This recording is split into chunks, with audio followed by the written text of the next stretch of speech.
भगवान, आज रक्षाबंधन है, मगर मैं एक ऐसी अभागिन बहन हूँ, न भाई की कलाई है, न राखी, और न ही राखी खरीदने के साधन। इसलिए मेरा जो हो सो हो, मगर मेरे भाई की रक्षा करना। वो जहां भी रहे सुखी रहे। विनोद बेटा, ये क्या? कुछ नहीं चाचा, आज राखी का त्योहार है ना, रज्जो और भी याद आ रही है। अगर वो होती तो आज मेरे हाथ में भी राखी बांधती। तुम्हारी बहन रज्जो एक दिन हाथ में जरूर राखी बांधेगी। तुम नहीं जानते, तुम्हारे कारण आज सारे मजदूर खुशहाल हैं। उनकी दुआएं कभी बेकार नहीं जा सकती। तुम्हारी बहन एक दिन तुम्हें जरूर मिलेगी। इस बस्ती की सब लड़कियां तुम्हारी बहन के बराबरी तो है। सब तुम्हें राखी बांधने के लिए आ रही है।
तुम जहां भी हो, इस विज्ञापन को पढ़ते ही फौरन देश में चली आओ।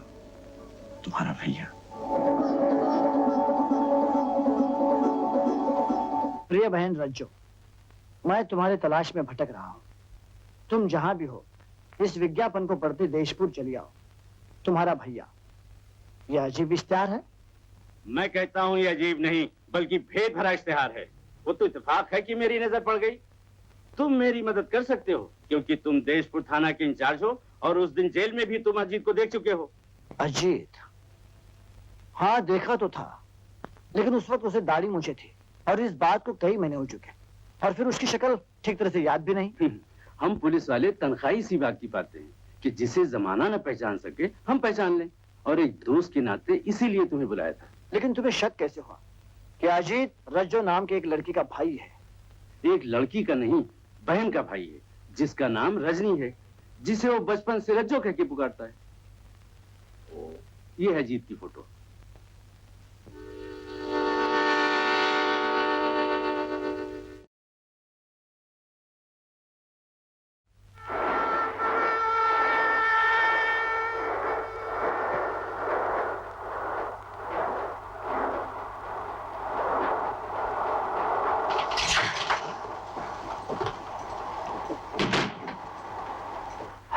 धन्यवाद। स्त्रियों को चलती गाड़ी पे नहीं चढ़ना चाहिए। मैं स्टेशन पर जरा देर से पहुंची थी। मुझे नहीं पता था कि ये फर्स्ट क्लास है। उधर के डब्बे में किसी ने दरवाजा ही नहीं खोला। कोई बात नहीं, बैठ जाइए आप। बैठिए ना। लेकिन मेरे पास तो थर्ड का टिकट है। बहुत भोली हैं आप। अकेली जा रही हैं? जी हाँ। कहाँ तक जाएंगे? देशपुर। देशपुर? मैं भी वहीं जा रहा हूँ। वहाँ कहाँ रहेंगे? जी, वहाँ मेरे एक रिश्तेदार हैं।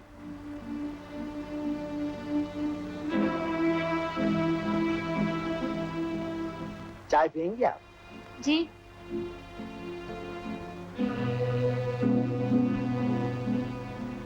लीजिए। थकन और परेशानी दोनों दूर हो जाएंगी। देशपुर में पुलिस इंस्पेक्टर। अरे माफ कीजिए। अब तो बैठ जाइए प्लीज। आप तो इस तरह डर रही हैं जैसे आपने कुछ अपराध किया है और मैं आपको गिरफ्तार कर लूंगा। जी मैंने तो ऐसा नहीं सोचा।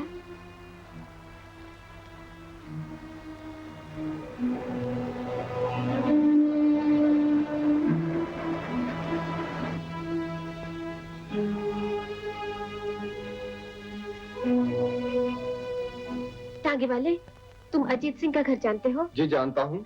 मुझे वहाँ ले चलोगे? बैठो।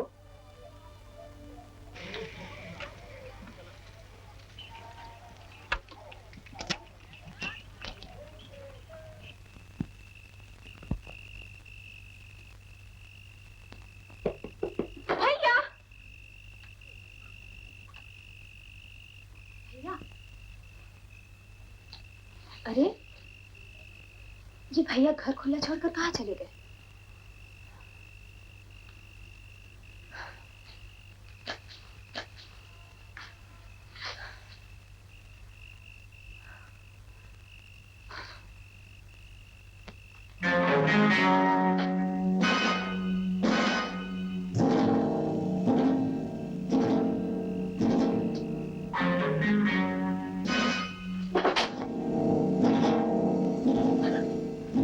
कौन हो तुम? भैया कहाँ है? मैं एक वक्त में सिर्फ एक बात का जवाब देता हूँ। मेरा नाम अजीत सिंह है। झूठ बोल रहे हो, तुम मेरे भैया नहीं हो। नहीं।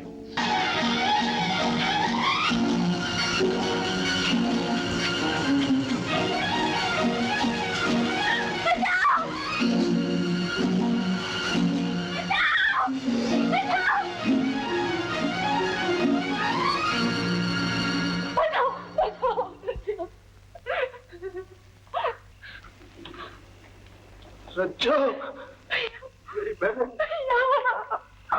रज्जो, रज्जो कहाँ खो गई? ये मेरा माल है।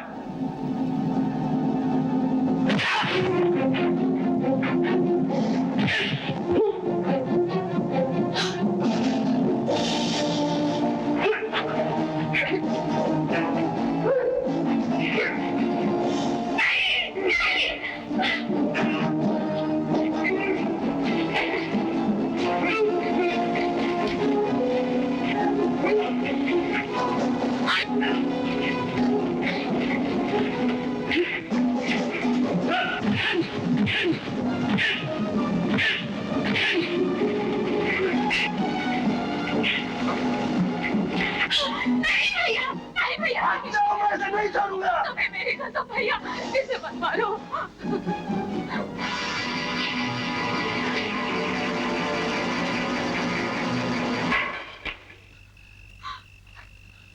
भैया।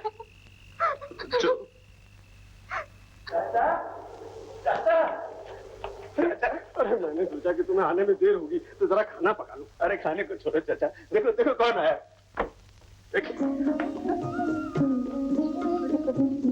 चाचा,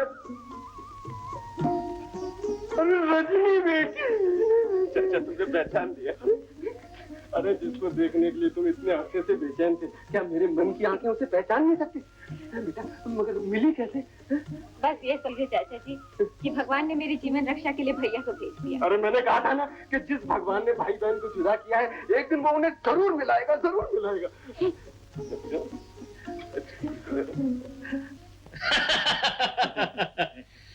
तो उस लड़की ने तुम्हें अजीत भैया कहा?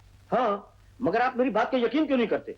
यकीन करके बात की तह तक पहुंचना चाहता हूँ। तभी तो वहीं ऊपर आ गई मालिक, जब वो लड़की उस्ताद के हाथ से भाग गई और उस लीडर ने उसको बचाने के लिए उस्ताद की वो पिटाई की। वो हुजूर, मुझे तो इस बात में कोई राज नजर आता है। वो उससे क्यों लिपटी और उसने उससे क्यों गले लगाए? गले भी मिल गई, लिपट भी गई वो। लेकिन जिस आदमी के बारे में कभी ये सुना ही नहीं कि उसका भी कोई है, ये अचानक लड़की कहाँ से पैदा हुई? पैदा तो बहुत पहले की हो चुकी होगी मालिक, पर ये सोचिए कि वह यहाँ आई कैसे। मैं तो कहता हूँ कि जरूर कुछ ताल में काला है। हाँ, इस काले की जानकारी हासिल करनी होगी।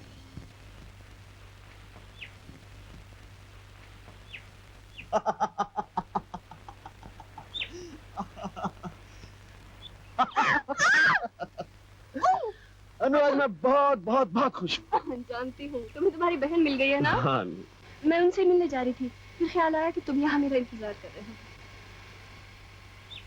ऐसे क्या देख रहे हो? देख रहा हूँ आज श्रृंगार ने भी श्रृंगार किया है। जानती हो अगर मैं कभी होता तो क्या कहता? भैया और चाचा घर में नहीं है। बाबा जब एक दफा कह दिया कि घर में नहीं है तो क्यों तंग करते हो? हाँ हाँ जी। आपने ट्रेन में मुझे ये क्यों नहीं बताया कि आप अपने रिश्तेदार से नहीं बल्कि सगे भाई से मिलने यहाँ आ रही हैं? भाई और चाचा क्या रिश्तेदार नहीं होते? वाह, अच्छा जवाब दिया आपने। क्या मैं आपसे पूछ सकता हूँ कि मुझे यहाँ देखकर आप इस तरह घबरा क्यों रही हैं? जी नहीं तो। ट्रेन में भी आप इसी तरह घबरा रहे थे। जिन हालात में हम मिल रहे हैं इसका मुझे अफसोस है।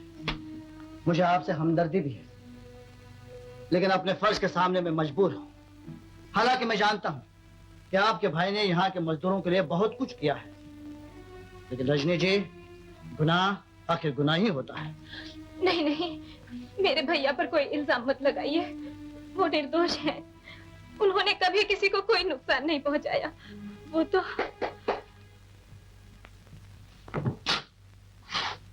अरे रमरीत जी, आप यहाँ?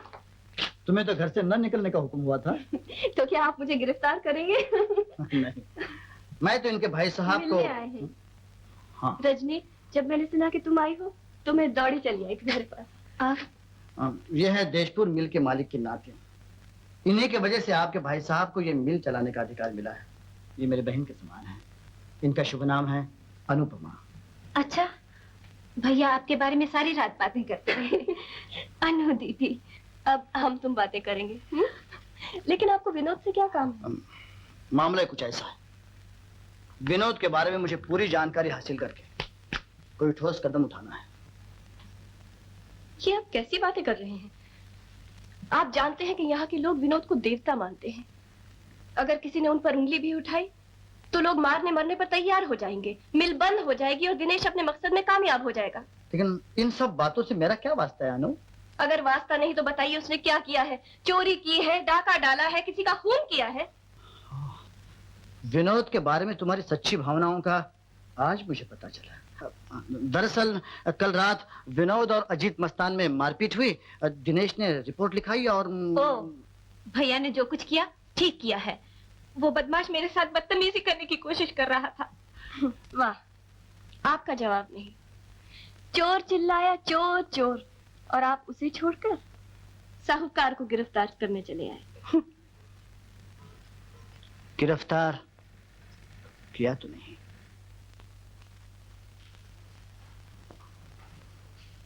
आप आ गई?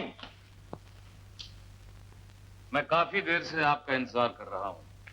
अच्छा, क्यों? क्या मैं पूछने की गुस्ताखी कर सकता हूं कि आप कहां तशरीफ ले गई थी? ये आप किस हैसियत से पूछ रहे हैं? लाला जी ने कहा था कि आप मजदूरों की बस्ती में नहीं जाएंगी। उन्होंने कहा था और मैंने सुन लिया था। आप दखल देने वाले कौन? लाला जी की इज्जत की जिम्मेदारी मुझ पर है, इसलिए मैं ये नहीं चाहता कि आप कोई ऐसा काम करें जिससे उन्हें कोई तकलीफ हो या कोई आप पर उंगली उठाए।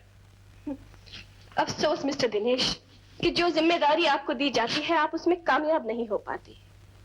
मिल आपके सुपुर्द की गई, वहां नुकसान हुआ। मुझ पर निगाह रखने का काम सौंपा गया तो नाना जी की इज्जत का सवाल उठ बैठा। अनु जी, आप मेरा अपमान कर रही हैं। अपमान उसका होता है मिस्टर दिनेश जिसका कोई सम्मान हो। आप जा सकते हैं। लाला जी, अनु जी वापस आ गई। वापस आ गई? जी। तो क्या वो घर से बाहर गई थी? जी हाँ। कहाँ? मैंने ये पूछा तो मुझसे कहने लगी, आप कौन होते हैं पूछने वाले। उन्होंने तो मुझे इस घर से निकल जाने तक के लिए कहा, लेकिन मैं आपके लिए अपना फर्ज कैसे भूल सकता हूँ। वो विनोद से मिलने के लिए गई थी। इस लड़की के तो पर निकल आए। बुलवाओ उसे। बुलाकर डांटने या समझाने से कोई फायदा नहीं लाला जी। वो विनोद की शय पे काफी आगे जा चुकी हैं। उन्हें अपने भले या बुरे का कोई ज्ञान नहीं। मैं इस विनोद का खून करवा दूंगा, खून।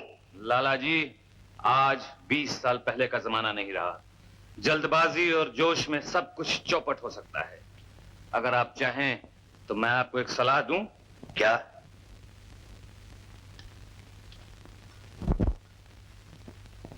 अनु, मैंने फैसला किया है, जल्द ही तुम्हारी शादी कर। लड़का भी घर में मौजूद है, दिनेश। ये कभी नहीं हो सकता नाना जी। क्या तुम मेरे फैसले से इनकार करती हो? जी, इसलिए कि ये आपकी नहीं, मेरी जिंदगी का सवाल है। अगर मैं हुक्म दूं तो मैं आपका ये हुक्म मानने से इनकार करती हूँ। खामोश रहो। ये तुम नहीं, तुम्हारी आवाज में विनोद की जलालत बोल रही। ये जलालत नहीं, हकीकत है, जो मुझे विनोद से नहीं बल्कि अपनी माँ की भटकती हुई आत्मा से मिली है। मेरी माँ, जो आपकी बेटी थी, जिसके लिए आपके दिल में कोई हमदर्दी नहीं थी, कोई प्यार नहीं था, जो आपके जुल्म का शिकार बन गई और जिनकी मौत की जिम्मेदारी आप पर है। अनु, तुम मुझ पर बहुत बुरा इल्जाम लगा रही हो। इल्जाम तो ये भी है कि आपने मेरे पिता का खून कराने की कोशिश की। आप समझे कि वो पागल हो गए, मर गए, लेकिन आपको ताज्जुब होगा कि वो जिंदा है और सही सलामत है। क्या? हाँ, और जब मुझे ये सब मालूम हुआ तो मेरा दिल नफरत से भर गया। मैं आपको माफ न कर सकी, लेकिन फिर भी मैं आपके साथ रही, सिर्फ इस उम्मीद में कि शायद आप संभल जाएंगे, बदल जाएंगे और मैं अपनी माँ के अरमान पूरे कर सकूंगी। तो तुम्हारे दिमाग में विनोद ने ही नहीं बल्कि विशाल ने भी जहर भर दिया है। जहर भरा है आपके दिमाग में दिनेश ने, मेरे खिलाफ, मजदूरों के खिलाफ। मैं सोचती थी कि मालिक और मजदूर फिर एक हो जाएंगे। मैंने सिर्फ तुम्हारी खुशी के लिए मजदूरों को मिलती थी। मुझे नहीं मालूम था कि तुम उन लोगों से मिलकर मेरे ही खिलाफ साजिश करो। याद रखो, मिल पर आज भी मेरा कानूनी हक है। अगर तुम पास ना आए तो तुम्हारा मेरे से कोई वास्ता नहीं रहेगा और मैं तुम्हें अपनी दौलत से बेदर्द कर दूं। आप भी याद रखिए कि मैं एक मजदूर बाप और हमदर्द माँ की बेटी हूँ, गरीबों के खून से बनी हुई हूँ।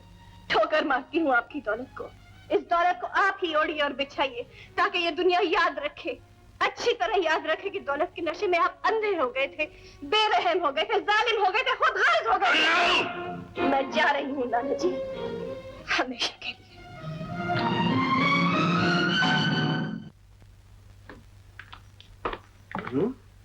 तुम यहाँ?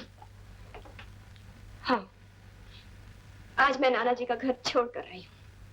क्या कह रही हो तुम? पिताजी ने कहा था और आपने समझाया था कि मैं वहीं रहूं उनका सहारा बनकर और उनके उसूल बदलने की कोशिश करूं। लेकिन वो दिनेश के जाल में इस तरह फंस गए हैं कि ना उन पर सच्चाई का असर होता है, ना ईमानदारी का और ना ही प्यार ममता का।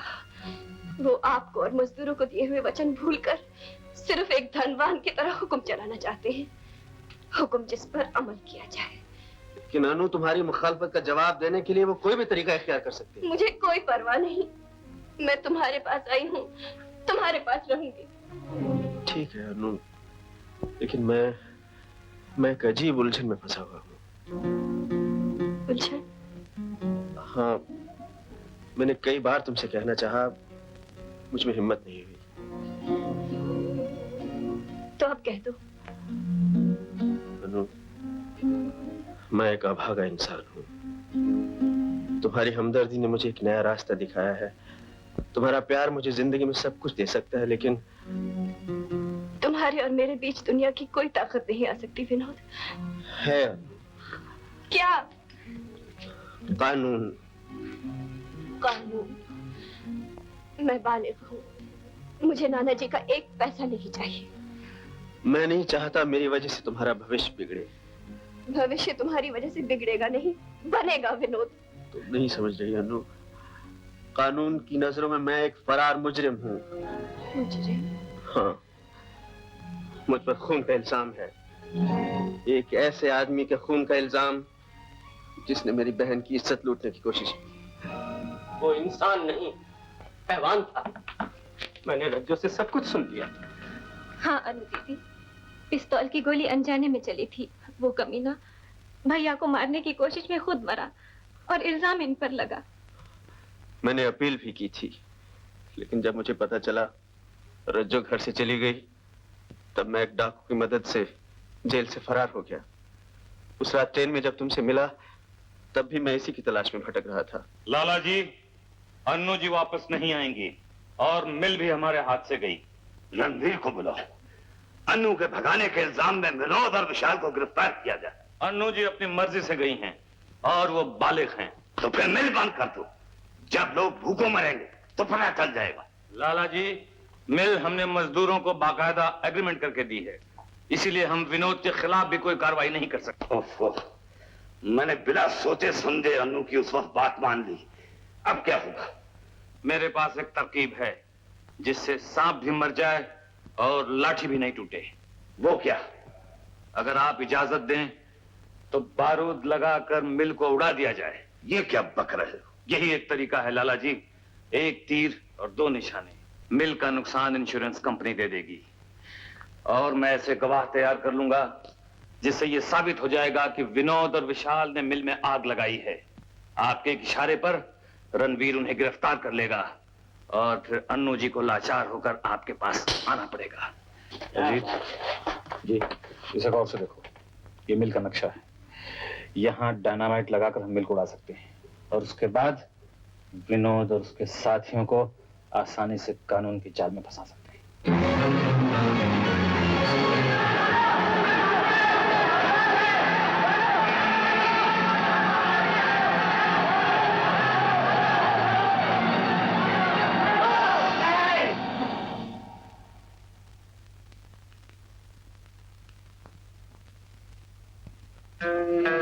पिताजी, आप इस हवेली में फिर वही कहानी दोहराने जा रही हैं, लेकिन किसके लिए?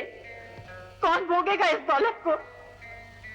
इतना याद रखिए, मेरी आत्मा उस वक्त तक भटकती रहेगी जब तक कि आप मेरी बेटी के साथ न्याय नहीं करेंगे। लाला जी, आप अपने झूठे अभिमान में अंधे हो रहे हैं। आपके जुल्म के कारण आपकी बेटी को बेमौत मरना पड़ा।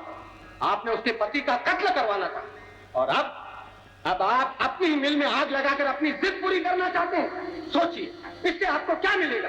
क्या मिलेगा? आप भी याद रखिए कि मैं एक मजदूर बाप और हमदर्द माँ की बेटी हूँ। गरीबों के खून से बनी हुई हूँ। ठोकर मारती हूँ आपकी दौलत को। इस दौलत को आप ही ओढ़िए और बिछाइए ताकि ये दुनिया याद रखे, अच्छी तरह याद रखे कि दौलत के नशे में आप बेरहम हो गए थे, जालिम हो गए थे, खुदगर्ज हो गए। वाह लाला जी, अपना ही घर फूंक कर तमाशा देखना चाहते हैं आप? बदले की आग ने आपको पागल बना दिया है, जो अच्छे बुरे की तमीज भी आपको नहीं रही। मिल आपकी है, शौक से आग लगा दीजिए, लेकिन इतना याद रखिए कि इस मिल की राख से जो धुआं उठेगा वो गरीब मजदूरों के बच्चों की आहें होंगी जो आपको कभी चैन की नींद नहीं सोने देंगी।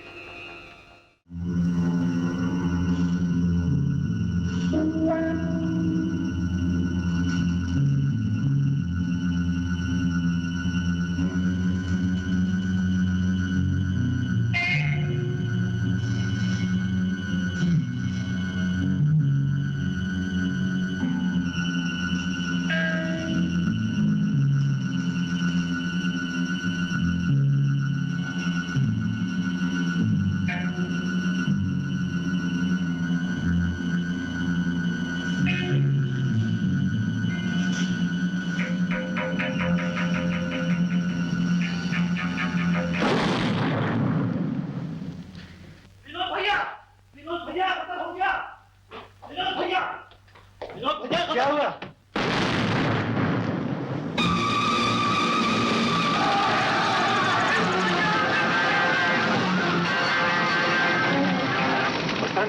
तुम्हें वापस से जोड़ जाओ।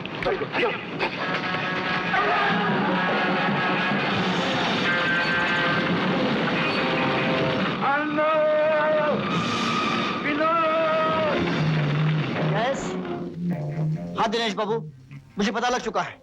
मैं अभी पुलिस को लेकर वहां पहुंचता हूँ। आप नहीं जानते इंस्पेक्टर साहब, बदला लेने के लिए आग विनोद ने लगाई। क्या कहा? बदमाशों ने कहां कहां बारूद लगाया है। विनोद, मैं तुम्हें नहीं जाने दूंगा विनोद। अच्छा, तुम लोग आग पर काबू पाने की कोशिश करो और मैं इन बदमाशों से निपटता हूँ। नहीं, छोड़ दो चाचा।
मैं विशाल, विशाल, मुझे माफ कर दो। मैंने तुम्हें बर्बाद कर दिया और तुमने मुझे इस वक्त बचा दिया। पुरानी बातें भूल जाओ लाला जी। विशाल, मेरी चिंता ना करो, मिल को बचा लो, अपनी मिल को बचा लो विशाल। ये मिल हम सब लोगों की है लाला जी, हम इसे जरूर बचाएंगे।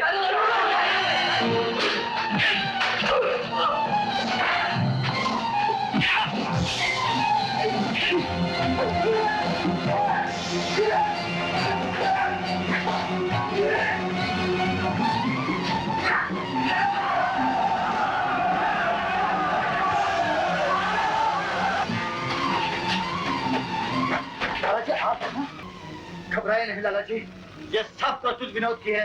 मैं उसे अभी गिरफ्तार करता हूँ। नहीं नहीं रणधीर, विनोद देखना। क्या? ये सब कसूर मेरा है। मैं दिनेश के बहकावे में आ गया। ये आग उसी ने लगाई। दिनेश ने।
दादाजी मुझे माफ कर दीजिए। रणधीर, इस कमबख्त को गिरफ्तार।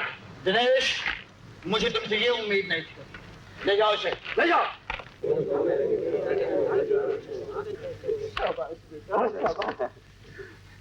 पहले तुमने मजदूरों को नई जिंदगी दी और आज तुमने मील की रक्षा की। तुम्हारे लिए तो बड़े से बड़ा इनाम भी थोड़ा है बेटा। विनोद भैया की, विनोद भैया की, विनोद भैया की।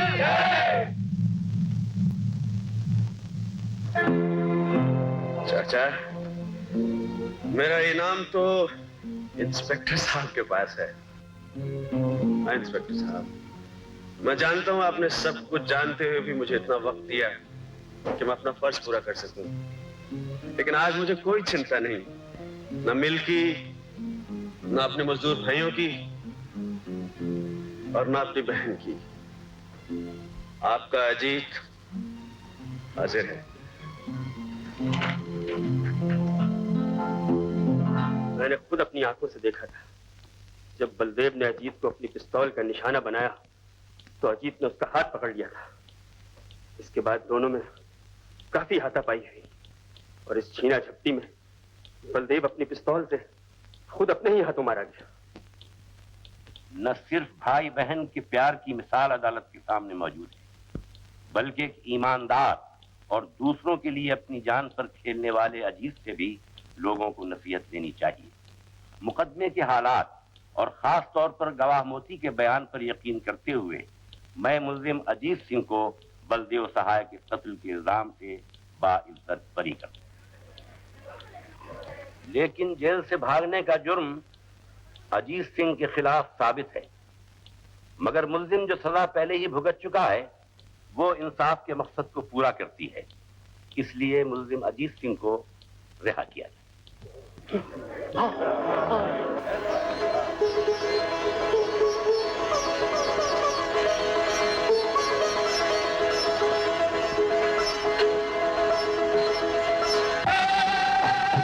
चमका पसीना बनके नगीना, काली रात बीती रे काली रात बीती, मेहनत जीती रे मेहनत जीती, मेहनत जीती रे मेहनत जीती, मेहनत जीती रे मेहनत जीती।